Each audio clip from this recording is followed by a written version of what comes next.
नमस्कार, FM news देख रहे हैं आप। मैं हूं आपके साथ शर्मिला चौहान। तो राम मंदिर पर सियासी संग्राम अब भी जारी है। अयोध्या के चर्चित चढ़ावा चोरी मामले में जांच जैसे जैसे आगे बढ़ रही है, वैसे वैसे नए दावे और सवाल सामने आ रहे हैं।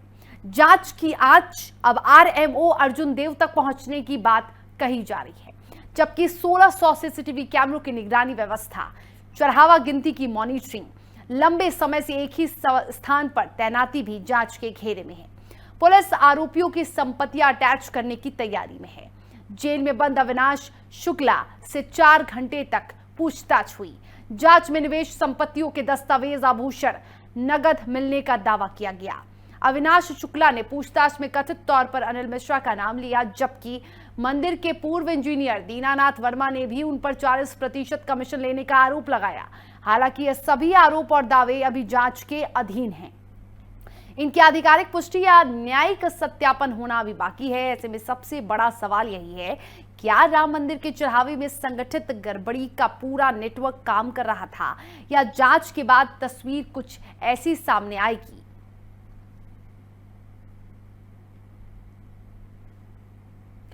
तो बताते चले आपको कि सीसीटीवी या सिर्फ दिखावा, क्योंकि सीसीटीवी पर भी अब सवाल उठ रहे हैं। तो बताते चले आपको कि अयोध्या के दान पात्र से चोरी का मामला, यानी कि चढ़ावा चोरी का मामला अब तूल पकड़ता जा रहा है। इस मामले में कई बड़े मोड़ आ चुके हैं, कई बड़े खुलासे हो चुके हैं।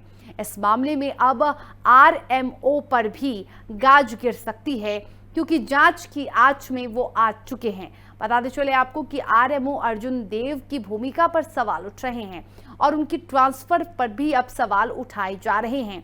आखिर क्यों इतने सालों से अब तक अयोध्या से उनका ट्रांसफर नहीं किया गया?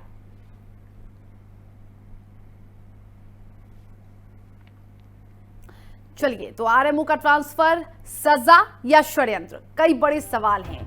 एसआईटी जांच के बीच अर्जुन देव का तबादला क्यों हुआ? जांच पूरी होने से पहले तबादला क्यों किया गया? सवाल यह भी है कि 17 साल तक अयोध्या में उनकी तैनाती रही और जैसे ही जांच शुरू हुई वैसे ही उनका तबादला क्यों हुआ? बार बार ट्रांसफर किसके कहने पर रुका है? ये भी कई सवालों के घेरे में आते हैं। ये सवाल भी 800 सीसीटीवी के बावजूद चोरी कैसे हो गई? दान पात्रों से सीसीटीवी फुटेज सुरक्षित क्यों नहीं रखी गई? ये भी बड़े सवाल हैं। वीआईपी दर्शन में आरएमओ की भूमिका क्यों थी?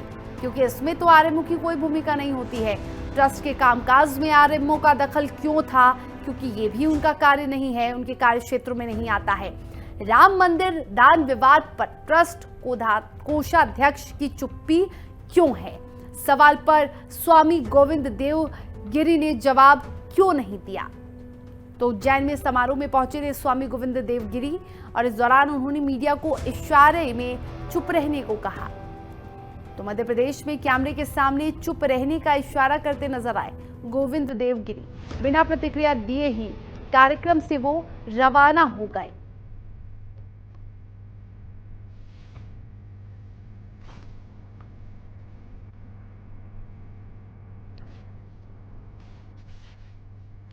जांच पूरी होने से पहले तबादला क्यों किया गया है? अर्जुन देव की तबादले पर अब कई सवाल उठ रहे हैं। 17 सालों से वो अयोध्या में हैं और उनका ट्रांसफर क्यों नहीं किया गया?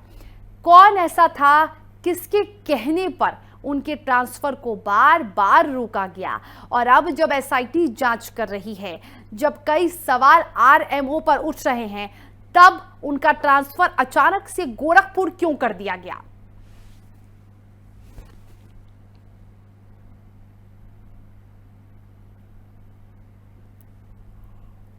तो आस्था के महापापियों का हिसाब अभी बाकी है। चढ़ावे पर किसका अधिकार? जांच अब बड़ा प्रहार कर रही है।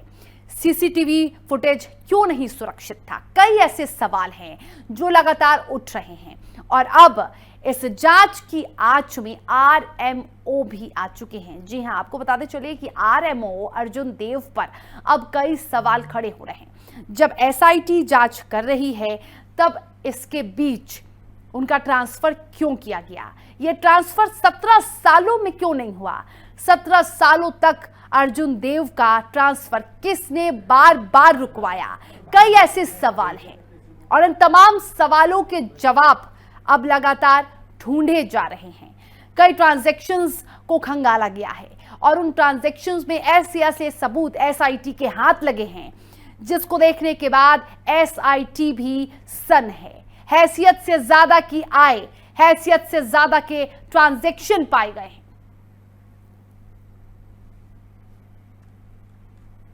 और चलिए इस खबर पे अधिक बातचीत करेंगे। हमारे साथ आपको बताते चले कि अयोध्या से सहयोगी विनय मिश्रा लाइव चैट पे जुड़े हुए हैं। विनय से बातचीत करेंगे। विनय, और हमारे साथ अयोध्या से अतुल तिवारी भी लाइव चैट पे जुड़े हुए हैं। विनय, सबसे पहले आपके पास आएंगे और आपसे ये जानना चाहेंगे कि एसआईटी जो जांच कर रही है, आज भी कई खुलासे हुए हैं, क्या कुछ वो बड़े खुलासे थे? ट्रांजैक्शन में क्या कुछ पता चला है? जी बिल्कुल, यहाँ बता दूं कि एसआईटी जो है जांच करने में जो अयोध्या में जुटी हुई है और आज दूसरे चरण के तहत जो है कई बैंक कर्मियों से यहाँ पे पूछताछ की है। कर्मचारी के जो परिजन है उनके यहाँ भी पहुंच करके जो है पूछताछ करने में जुटी हुई है कि आखिर जो ये प्रॉपर्टी जो है आय का स्रोत जो है वो कैसे एकाएक बढ़ रहा है। इससे भी तथ्यों को जो है एसआईटी आज जांच करने में जुटी हुई है, क्योंकि कल पुलिस के विवेचना अधिकारी के द्वारा जो है जेल कारागार में जाकर के जो है अनुकल्प मिश्रा से भी काफी पूछताछ की थी। कई घंटों तक की लंबी पूछताछ चली है, जिसमें उसने कई लोगों के नाम बताए हैं कि जिनके से दान घोटाले में होने की पुष्टि हुई। तो इस तरीके से जो आज यहाँ पे एसआईटी जांच कर रही है उससे कई बड़े खुलासे अभी शाम तक की और होने की उम्मीद जताई जा रही है। जी बिल्कुल, चलिए अतुल भी हमारे साथ जुड़े हुए हैं। अतुल, अर्जुन देव से पूछताछ क्यों नहीं हो रही है, ये सवाल है। और जब एसआईटी जांच करने लगी तब ट्रांसफर क्यों हुआ? 17 सालों में क्यों नहीं ट्रांसफर किया गया उनका? जहाँ तक इसके बारे में बता दें कि अभी तक कोई जानकारी नहीं मिल पाई है कि उनका ट्रांसफर क्यों किया गया है, जबकि 17 सालों में उनका ट्रांसफर जो देव का नहीं हुआ था। अभी इसके बारे में कोई जानकारी नहीं मिली, ना कोई कुछ बताने के लिए भी तैयार है। हालांकि जैसे ही कुछ पता चलता है उसके बारे में संपूर्ण जानकारी दी जाएगी। बिल्कुल, तो क्या पूछताछ उनसे होगी? जहाँ तक उम्मीद जताई जा रही है कि उनसे पूछताछ की जाएगी। हालांकि इनके ऊपर दबाव क्यों बन रहा है, किस वजह से इनको यहाँ से ट्रांसफर कराया गया है या क्या कारण है, ये सारे कारण अभी पूरी तरह से स्पष्ट नहीं हो पाए हैं। इसकी जल्द ही जानकारी प्राप्त होने की संभावना है। चलिए बिल्कुल, तो पूछताछ फिलहाल आपको बताते चले कि पूछताछ के घेरे में है, लेकिन अभी पूछताछ नहीं हो पाई है। हमारे साथ विनय भी जुड़े हुए हैं। विनय, इस मामले में बहुत सारे खुलासे हो रहे हैं। चंपत राय आरोप के घेरे में है, अब आरएमओ भी आरोप के घेरे में आ गए। 800 सीसीटीवी फुटेज खंगाले गए हैं। उन सीसीटीवी फुटेज में क्या बड़े राज निकल कर सामने आए हैं? एसआईटी को जो है जो सीसी कैमरे फुटेज है उसमें कई ऐसे अहम सुराग मिले हैं जिससे दान पात्र के गमन को लेकर के फुटेज प्राप्त हुए हैं एसआईटी को। और जो 45 दिन का डाटा है उसको भी रिकवर करने का प्रयास पूरी तरीके से किया जा रहा है, क्योंकि उसके रिकवर होने से और भी तमाम बड़े खुलासे होंगे। और जो सीसीटीवी फुटेज एसआईटी के हाथ लगे हैं उसमें ये साफ तौर पे देखा गया है जो पुलिस कर्मी वहां पे नोट लगे हुए थे उनकी काफी अनियमितताएं यहाँ पे सामने आई है। कोई रैंडम चेकिंग नहीं होती थी, जूता मोजा पहन करके और तो भी दान था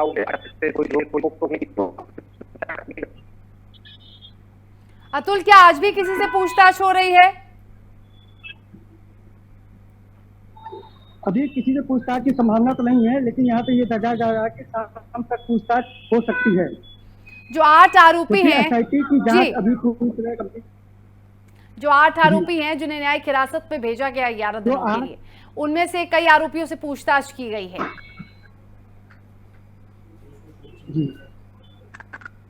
जहाँ तक पूछताछ की गई है उसमें से कई लोगों ने अपने अपने बयान बताए हैं।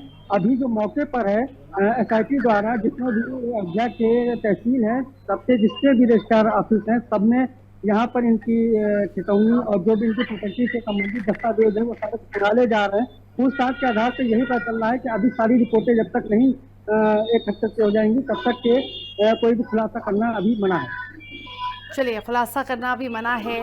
विनय भी हमारे साथ है। विनय, आज अगर हम तस्वीरों की बात करें तो आज क्या कुछ अपडेट है? फ़ोन भी ट्रैक किया जा रहा है, फ़ोन फॉरेंसिक लैब भेजा गया था, उसकी भी जांच की गई थी। क्या उसकी जो रिपोर्ट्स है वो सामने आ चुके हैं? फोरेंसिक में एक लैब में जो मोबाइल भेजे गए थे उनकी भी रिपोर्ट नहीं आ पाई है, क्योंकि जो उनके रिश्तेदार थे, परिजन थे, उनके परिवार के लोग थे, उनका जो व्हाट्सएप चैट था उसको डिलीट कर दिया गया था। उसी के मद्देनजर जो है फोरेंसिक लैब भेजा गया है, तो उसको रिकवर होते ही तमाम ऐसे खुलासे होंगे, चैट होंगे कि आखिर किससे बातें की गई, किससे नहीं बातें की गई। तो ये पूरे तथ्य जल्द ही सामने आ जाएंगे एसआईटी के, और एसआईटी आज भी यहाँ पे जांच करने में लगी हुई है। जिस तरीके से देखा जा रहा है कि सीसी फुटेज में जो तमाम ऐसे तथ्य सामने आए हैं जो सक्रियता को व्यक्त करते हुए हैं कि जिनमें जो सुरक्षा कर्मी लगे हुए थे उनके द्वारा जो भी उनको कोई रोक टोक नहीं की थी। इस तरीके से तमाम ऐसे सवाल खड़ा हो रहे हैं, तमाम लोग संदिग्ध के घेरे में हैं और 20 से 25 लोगों के खिलाफ और भी कार्रवाई यहाँ पे की जा सकती है। अतुल, क्या चंपत राय और अनिल मिश्रा की संपत्तियों की भी जांच हो रही है? उनकी भी संपत्तियों की जांच होगी। अभी फिलहाल उनकी संपत्तियों की जांच नहीं स्टार्ट की है। उनकी संपत्तियों की जांच अभी 8 लोगों से पूछताछ चल रही है। इसके बाद ही कोई निर्णय देगी कि उनकी संपत्तियों की जांच कब करेगी और कैसे करेगी। बिल्कुल विनय, अगर हम बात करें सीसीटीवी फुटेज की, तो सीसीटीवी फुटेज में ये भी सामने आया था कि कई जगह पे हिडन कैमरे थे, और सबसे बड़ा सवाल यहाँ उठता है कि जहां पर कैश काउंटिंग होती थी वहां पे सीसीटीवी फुटेज नहीं लगाया गया था। क्यों नहीं लगाया गया था? इतना बड़ा ट्रस्ट है और वहां पे कैश काउंटिंग होती है, करोड़ों की कैश काउंटिंग होती है, वहां पे सीसीटीवी फुटेज नहीं है। मतलब साफ है कि कैश काउंटिंग के में सुरक्षा नहीं है, और जब सुरक्षा के घेरे नहीं होंगे तो गड़बड़ियां तो होंगी ही, और गड़बड़ियां होंगी तो फिर इसका जिम्मेदार कौन होगा?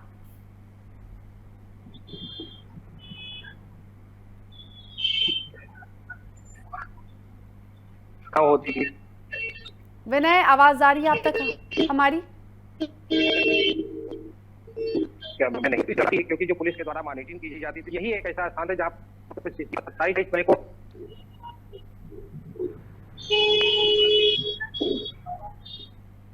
विनय, क्या आप तक आवाज मिल पा रही है मेरी? चलिए, अतुल भी जुड़े हैं हमारे साथ। अतुल, ये बहुत बड़ा सवाल उठता है, सीसीटीवी फुटेज, सीसीटीवी के जो कैमरे हैं वो उस कमरे में नहीं है जहां पर सीसीटीवी होना चाहिए, जहां पर सबसे ज्यादा आवश्यकता थी सीसीटीवी कैमरे की, कैश काउंटिंग होती है वहां, उस रूम में सीसीटीवी का नहीं होना, क्या ये सवाल नहीं खड़े करती है? और क्यों नहीं था सीसीटीवी फुटेज राम मंदिर में, जहां पर करोड़ों के कैश की काउंटिंग होती है, वहां पर यदि गड़बड़ी होती है तो उसकी जिम्मेदारी कौन लेगा?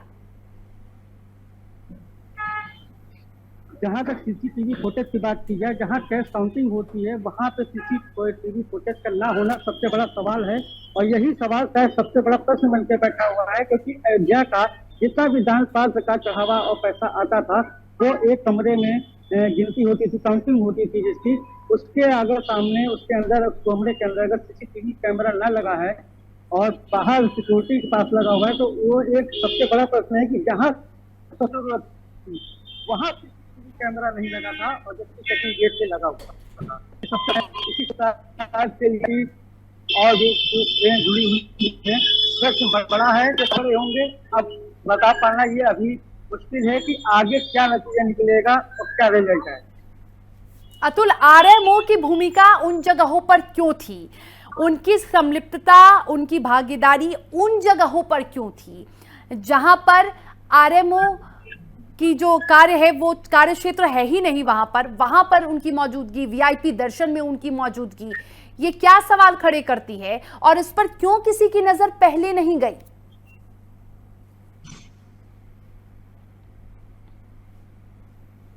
अतुल, क्या आप तक हमारी आवाज पहुंच पा रही है?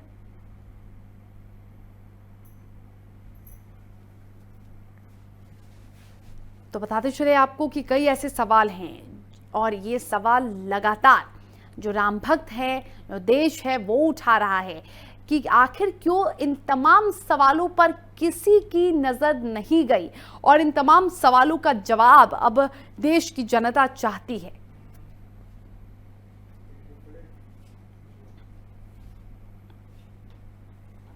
तो चढ़ावे का गुनहगार कौन है? अब जांच से सच सामने आएगा। जांच तेजी से आगे बढ़ रहा है।